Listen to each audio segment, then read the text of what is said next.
ہے اس محنت کے اثرات آج تک نظر آ رہے ہیں۔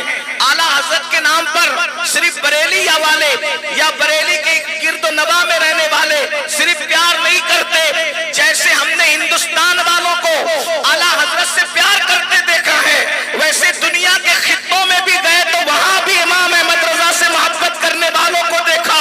اس کی وجہ یہ ہے کہ احمد رضا نے رسول اللہ کے ڈنکے اپنی طاقت کے مطابق بجائے، رسول اللہ نے اپنی شان کے مطابق ان کے ڈنکے بجوا دیے ہیں۔ اسی لیے اب دنیا میں جہاں بھی ذکر مصطفیٰ کی محفل ہوتی ہے، امام احمد رضا کو ضرور یاد کیا جاتا ہے اور یاد کیا جاتا رہے گا۔ اور جنہوں نے ذکر رضا بند کروانا چاہا ان کی دکانیں تو بند ہو گئی، مگر احمد رضا کی شمع ابھی تک فروزہ ہے۔ سب ان سے چلنے والوں کے گل ہو گئے چراغ، سب ان سے چلنے والوں کے گل ہو گئے چراغ، احمد رضا کی شمع فروزہ ہے۔ امام احمد رضا نے ہر مقام پر ہماری رہنمائی فرمائی، معیشت کا میدان ہو امام احمد رضا نے رہنمائی فرمائی، سائنس کا میدان ہو امام احمد رضا نے رہنمائی فرمائی، تجارت کا میدان ہو امام احمد رضا نے رہنمائی فرمائی، ریاضی کا میدان ہو امام احمد رضا نے رہنمائی فرمائی۔ اللہ اکبر! امام احمد رضا نے اپنی صدی کے اندر ایک رسالہ لکھا اور اس میں امت کو 4 نکات عطا فرمائے۔ رسول پاک کی امت کو تدبیر فلاح، نجات و اصلاح نام کا یہ رسالہ پڑھنے سے تعلق رکھتا ہے جو مسلمانوں کی ترقی کے حوالے سے ہے، لیکن آج میری گفتگو اس طرف نہیں ہے۔ آج میری گفتگو مسلمانوں کے اضطراب، مسلمانوں کی بے چینی، مسلمانوں کی بے قراری کے لیے ہے۔ آئیے توجہ فرمائیں، اس وقت تو پوری دنیا میں کسی ایک ملک کی بات نہیں کرتا، کسی ایک ملک کی بات نہیں کرتا۔ توجہ فرمائیں، پوری دنیا کا حال یہ ہو گیا ہے کہ جس کو کوئی نہیں جانتا، آپ کی توجہ ہے، جس کو کوئی نہیں جانتا، جب وہ مشہور ہونا چاہتا ہے تو وہ میرے نبی پہ بھونکنے لگتا ہے، میرے نبی کی توہین کرنے لگتا ہے، میرے نبی کو گالیاں دینے لگتا ہے، میرے نبی کی گستاخیاں کرنے لگتا ہے۔ نتیجہ کیا ہوتا ہے؟ پھر اس کے چرچے ہوتے ہیں، پھر اس کے چرچے ہوتے ہیں، اس کی حوصلہ افزائی ہوتی ہے۔ یہ کسی ایک ملک کی بات نہیں ہے، یہ پوری دنیا کی بات ہے۔ لیکن ایک بات میں آپ کو بتاؤں، اللہ اکبر! توجہ فرمائیں، اعلیٰ حضرت کے دور میں بھی حضور کی گستاخیاں ہو رہی تھی۔ اس وقت اعلیٰ حضرت نے جب گستاخیوں تو کرنا کیا چاہیے، ہمیں کیا پیغام دیا؟ آج کوئی کہتا ہے مسلمانوں سڑکوں پر آ جاؤ، مسلمان چلاؤ، مسلمانوں لاٹھیاں نکالو، ڈنڈے نکالو، اس طرح کی لوگ بات کرتے ہیں، مگر یاد رکھنا کسی کے جذباتی بہکاوے میں مت آنا۔ ہمارا امام احمد رضا نے جب گستاخی ہو تو ہمیں کیا لاہ عمل دیا ہے، اس لیے کہ احمد رضا وہ جن کے دل بھیڑیے کی طرح ہے، وہ دل والا نہ تھا۔ احمد رضا تو صوفیوں کا ترجمان تھا، انہوں نے صوفیہ کے طرز پر جواب دیا۔ جب نبی کی گستاخی ہو تو ہمیں روڈوں پر آ کر کے چلانے کی ضرورت نہیں ہے، روڈوں پر آ کر کے لڑائی جھگڑا کرنے کی ضرورت نہیں ہے۔ کرنا کیا چاہیے جب گستاخی ہو؟ پہلی بات تو یہ بتاؤں، امام احمد رضا نے فرمایا اعلیٰ حضرت سے بڑا اس صدی میں عاشق رسول کون ہو سکتا ہے؟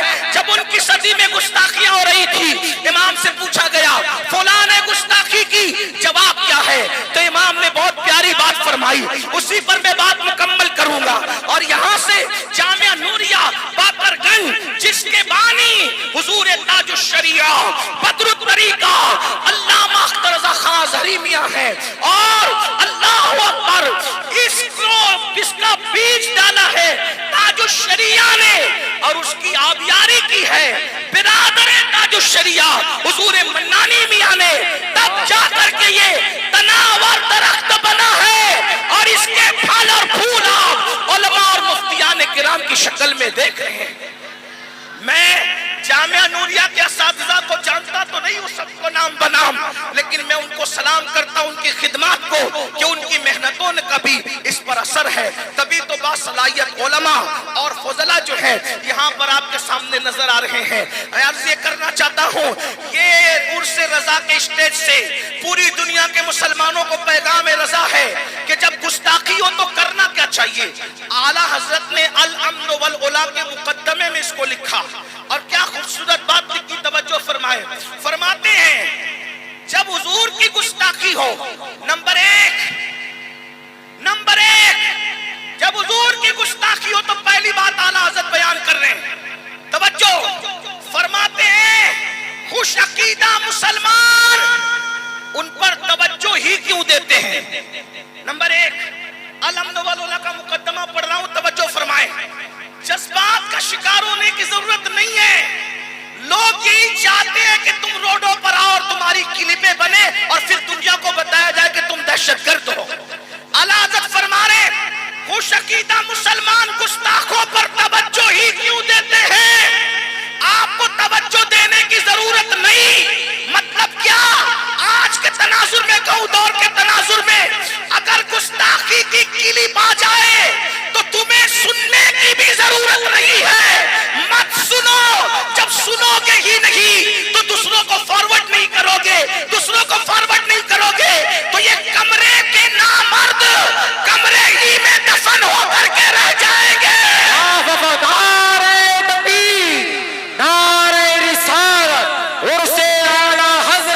سید امین القادری صاحب قبلہ، ارے ان کی شہرت کا سبب تو تم بنتے ہو کہ جیسے ہی کلپ آئی اس کو بھیجا، اس کو بھیجا، اس کو بھیجا۔ ہمارے اعلیٰ حضرت کہہ رہے ہیں ان پہ توجہ کرنے کی ضرورت نہیں، ان کو سنا ہی مت کرو۔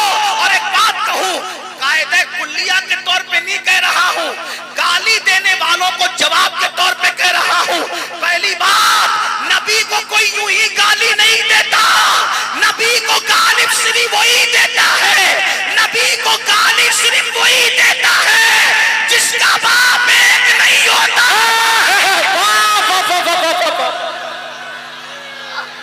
کیا بات ہے، واہ واہ واہ واہ واہ۔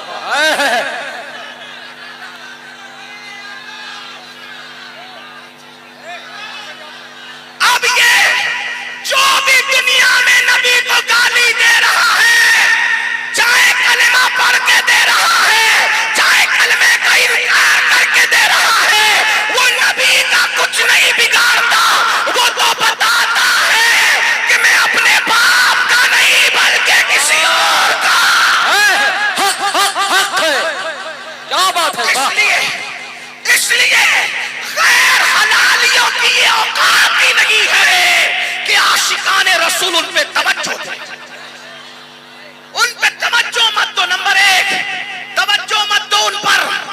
دوسری بات، اعلیٰ حضرت فرما رہے ہیں، ذمہ داری میری، میں اعلیٰ حضرت کی بات اعلیٰ حضرت کے عرص میں کر رہا ہوں۔ توجہ ہے آپ کی، توجہ ہے آپ کی۔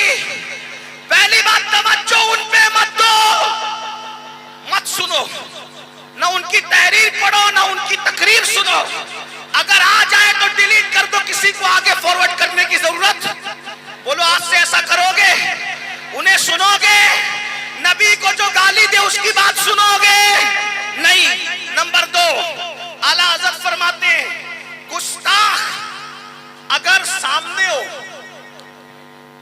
ہو تو کیا کرنا؟ اعلیٰ حضرت فرماتے ہیں سامنے ہو تو خاموشی۔ الحمد للہ کا مقدمہ پڑھ رہا ہوں آپ کے سامنے۔ نمبر ایک، پہلی بات آپ نے سنی۔ دوسری بات، گستاخ نبی کو گالی دینے والا سامنے ہو تو کیا کرے؟ خاموشی۔ اور اگر وہ پیٹھ پیچھے ہو، فرمایا فراموشی۔ سامنے ہو تو خاموشی، سامنے ہو تو خاموشی، اور پیٹھ پیچھے ہو تو فراموشی۔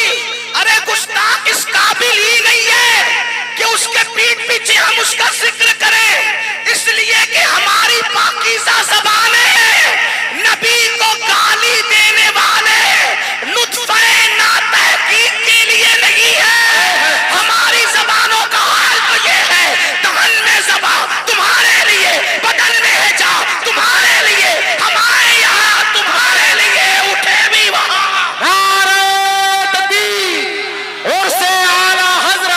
جامعہ نوریہ رضویہ، سامنے ہو تو خاموشی، سامنے ہو تو خاموشی۔ بھائیو ایسا مت کرو میرے بھائی۔ اب خوش ہیں آپ لوگ، اب خوش ہیں، چلیں اب تو خاموش ہو، اب تو مجھے دیکھ رہے ہیں نا.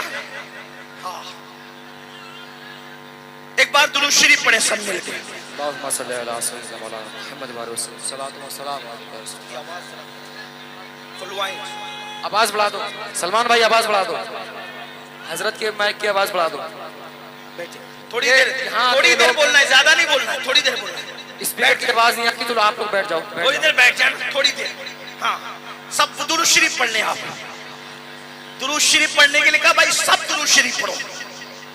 اگر ایک ایک پڑھو گے تو ہزاروں درود بارگاہ رسالت میں پہنچ جائیں گے. سب درود شریف پڑھو. اللہم صلی علی سیدنا و مولانا محمد معدن الجود والکرم وآلہ وصحبہ وبارک وسلم. صلاۃ و سلام علیک یا جد الحسن والحسین وعلی آلک و اصحابک یا جد الغوث الثقلین.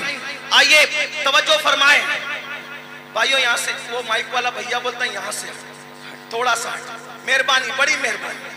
آپ مت بولو بھائیو, آپ مت بولو کسی کو بیٹھنے کا, وہ سب بیٹھیں گے. آپ ہٹ جائیں, آپ ہٹیں. ماشاءاللہ اللہ نے سلامت رکھے. ہٹ جائیں سب. ہاں ہاں ادھر والے بھی تھوڑا سا ہٹ جائیں. مائک سے ہاں, یہ اسپیکر سے ہاں بس ماشاءاللہ. بیٹھ جائیں, تھوڑی دیر بیٹھ جائیں. اعلیٰ حضرت کے نام پہ بیٹھ جائیں, تاج الشریعہ کے نام پہ بیٹھ جائیں, مفتی اعظم کے نام پہ بیٹھ جائیں. اللہ کے بندوں بیٹھ جائے. ہاں اب ہے سب لوگ کی توجہ. درود شریف. ان کو کیوں بولوں بیٹھنے کا, ان کو جگہ نہیں ہے بیٹھنے کے لیے. کہاں بٹھاؤں گے ان کو؟ کرسیاں نہیں ہے بھائیو. جامعہ نوریہ کی کرسیاں ختم ہو گئی ہیں. درود شریف پڑھے بلند آواز. ایسا عاشقوں کی طرح پڑھو نا, مردوں کی طرح, مرد عاشقوں کی طرح درود شریف پڑھو. اللهم صل على سيدنا مولانا محمد وعلى رب صلی وسلم دائما ابدا علی حبیبک خیر الخلق کلہم صلاۃ و سلام علیک یا رسول اللہ. اب سن لیں, عاشقان رسول توجہ ہی کیوں دیتے ہیں؟